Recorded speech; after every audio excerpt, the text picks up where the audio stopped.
دنیا کی جو عارضی سامان مال اور دولت ہے اس کو بیان کیا گیا ہے کہ کس قدر عارضی ہیں یہ جو کامیابیاں ہیں دنیا کی، کہ نہروں سے سیراب اور پھلوں سے لدے ہوئے درختوں سے بھرا ہوا سرسبز شاداب باغ اس شخص کا سرمایہ حیات ہے، یعنی اس کی کل پونجی ہے۔ اور اب جب کہ اس کا بڑھاپا آ گیا ہے اور وہ کچھ کرنے میں کے قابل بھی نہیں رہا اور اس کے بچے کمسن اور کمزور ہیں، تو کیا وہ کسی بھی صورت میں یہ پسند کرے گا کہ اس کا یہ باغ جو اس کی ضروریات پوری کرنے کا واحد سہارا ہے، ایک آگ کے بگولے سے جلس کر تباہ ہو جائے؟ یہ تو بڑی ہی بے بسی اور انتہائی مایوسی کا عالم ہوگا۔ لیکن ایک منافق اور ریاکار کو تو ایسی ہی صورتحال پیش آئے گی جب یہ مہلت امتحان ختم ہو جائے گی، یعنی زندگی ختم ہو جائے گی اور آنکھ بند ہو جائے گی، تو دوران زندگی ساری تگ و دو جو دنیا ہی کے لیے تھی، یہاں کی فصل تیار کی، کاٹ لی، اپنی دانش میں بڑی کامیابی حاصل کی، لیکن اب آنکھ کھلی تو یہ حقیقت سامنے آئی کہ دکھاوے اور ریاکاری سے کیے ہوئے اس کے سارے اعمال ضائع ہو گئے ہیں۔ اس طرز عمل کو اختیار کر کے تو اس نے اپنے لیے ابدی ہلاکت اور دائمی خسارے کا سامان کیا ہے۔ اس وقت کیسی حسرت اور ندامت ہوگی کہ مہلت عمل گوا دینے کے بعد اب آخرت کی پیشی کے لیے بالکل ہی خالی ہاتھ اور تہی دامہ آیا ہے۔ صحیح بخاری میں عمر رضی اللہ عنہ کا ایک قول آیا ہے کہ یہ آیت ایسے مالدار شخص کے بارے میں ہے جو اللہ کی اطاعت پر عمل پیرا تھا، لیکن شیطان کے بہکاوے میں آ کر بھٹک گیا اور گناہوں میں مبتلا ہو گیا اور آخری عمر میں اپنے اعمال کو ضائع کر بیٹھا۔ تو اس لیے ایمان والوں کو اللہ سے ڈرتے ہوئے ایسی صورتحال سے بچنے کی ہر صورت کوشش کرنی چاہیے۔ اگلی آیت دیکھتے ہیں۔ یا ایھا الذین آمنوا انفقوا من طیبات ما کسبتم ومما اخرجنا لکم من الارض ولا تیمموا الخبیث منہ تنفقون ولستم بآخذیہ الا ان تغمضوا فیہ واعلموا ان اللہ غنی حمید۔ اے ایمان والو، عمدہ چیزیں خرچ کرو اپنی کمائی میں سے اور اس میں سے جو ہم نے تمہارے لیے زمین میں سے نکالا ہے، اور ان میں سے ایسی بری شے کو خرچ کرنے کا ارادہ بھی نہ کرنا جن کو تم خود لینا نہ چاہو گے، سوائے اس کے کہ آنکھیں ہی بند کر لو اور جان لو کہ اللہ تعالیٰ بے نیاز ہے اور بہت زیادہ خوبیوں والا ہے۔ تو ایمان اور اخلاص کا یہ بھی تقاضا ہے کہ اللہ کی راہ میں حلال اور طیب اور عمدہ سے عمدہ چیز دی جائے۔ بر اور تقوی کا حصول ممکن ہی نہیں، یعنی نیکی اور تقوی کا حصول ممکن ہی نہیں جب تک کہ ہم اپنی پسندیدہ چیز اللہ کی راہ میں خرچ نہ کر دیں۔ اللہ تعالیٰ پاک ہے، اس کے یہاں خبیث یعنی ناجائز کمائی کا مال یا ردی اشیاء قبول نہیں ہوتی۔ اس نے اپنے مصرف کے لیے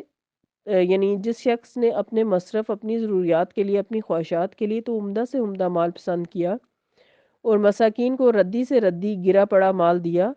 اس نے گویا شیطانی ترغیب پر عمل کیا اور خواہش نفس کی پیروی کی۔ برا بن عازب رضی اللہ عنہ سے روایت ہے کہ یہ آیت وَلَا تَيَمَّمُوا الْخَبِيثَ ہم انصار کے بارے میں نازل ہوئی ہے۔ ہم لوگوں کے خرمے کے درخت یعنی جسے کھجور ہوتی ہے، خوش کھجور جسے کہا جاتا ہے، ہم اپنی حیثیت کے مطابق ایک دو خوشے لا کر مسجد میں لٹکا دیا کرتے جس میں سے اصحاب صفا کھا لیا کرتے۔ آپ جانتے ہیں کہ اصحاب صفا وہ صحابہ تھے جو تمام وقت جو ہے وہ نبی صلی اللہ علیہ وسلم کے پاس دین سیکھا کرتے تھے، اور ظاہر ہے کہ اس دوران ان کے پاس وقت نہیں ہوتا تھا کہ وہ جا کے کمائی کر سکیں، تو ان کے لیے نبی صلی اللہ علیہ وسلم نے فرما رکھا تھا کہ کھانے پینے کا کچھ بندوبست یعنی کر لیا کرو، صدقہ وغیرہ۔ تو وہ صحابی فرما رہے ہیں برا بن عازب کہ ہم وہاں پر کچھ خوشے لٹکا دیا کرتے تھے جسے اصحاب صفا کھا لیا کرتے تھے۔ بعض لوگوں کو خیر کے کاموں کی اتنی زیادہ شوق نہیں تھا، وہ ردی اور سوکھے خرمے ہی لا کر لٹکا دیا کرتے۔ اس پر یہ آیت نازل ہوئی۔ رسول اللہ صلی اللہ علیہ وسلم نے فرمایا اگر اس شخص کے پاس ایسا ہدیہ آتا، یعنی جو وہ یہاں لا کے دے رہا ہے، اگر اس کو ایسا مال دیا جاتا تو یہ اس کو ہرگز نہ لیتا، مگر یہ کہ چشم پوشی یا شرم کی وجہ سے۔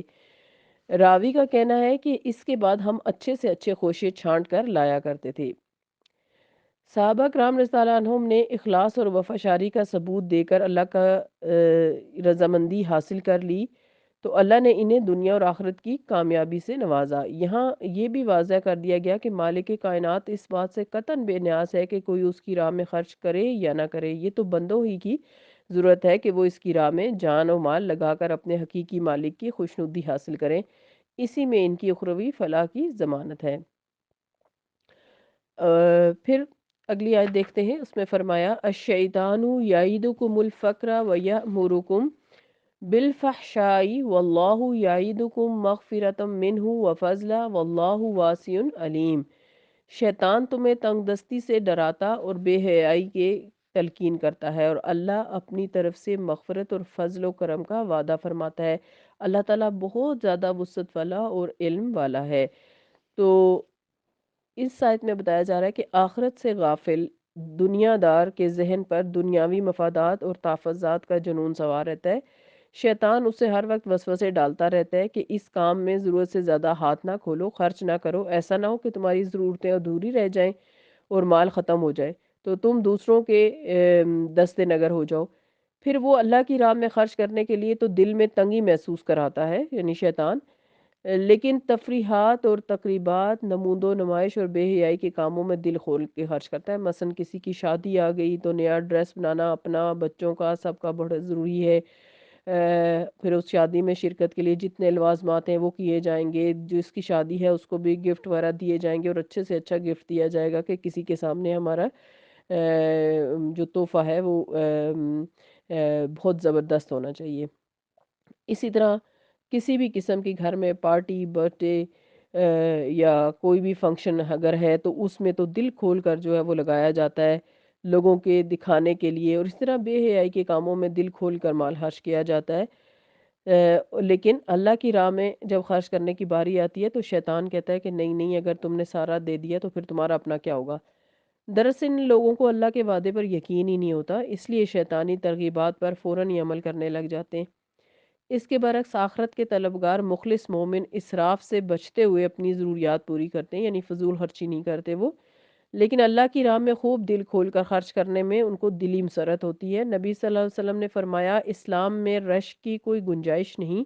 سوائے دو چیزوں کے، جن میں سے ایک یہ ہے کہ اللہ تعالیٰ کسی شخص کو مال عطا فرمائے اور وہ اس کو اپنی راہ میں خرچ کر ڈالنے پر لگا دے، یعنی اللہ کی راہ میں خرچ کرنے میں لگا دے، اور دوسرا وہ جس کو اللہ تعالیٰ نے دین کا علم دیا ہو اور وہ اس کو دن رات پھیلا رہا ہو۔ دراصل یہی لوگ ہیں جو اپنے رب کے وعدہ مغفرت اور فضل و کرم پر یقین رکھتے ہیں اور برضا اور رغبت اللہ کی راہ میں جان اور مال لگانے میں ذرا بھی پس و پیش سے کام نہیں لیتے۔ تو آج کی آیات میں ہم نے یہ سیکھا کہ اللہ کی راہ میں خوشی سے خرچ کرنا چاہیے، کیونکہ کل بھی ہم نے یہ چیز پڑھی تھی کہ صدقہ وہ واحد چیز ہے جس کا اجر مرنے والا جب دیکھے گا تو وہ شدید خواہش کرے گا کہ مجھے دنیا میں تھوڑی دیر کے لیے بھیجا جائے، تو جو چیزیں میں چھوڑ کے آ گیا ہوں ان کو بھی میں اپنے ہاتھوں سے صدقہ کر کے آؤں۔ تو اللہ تعالی ہم سب کو صدقہ کرنے کی اپنی راہ میں توفیق دے،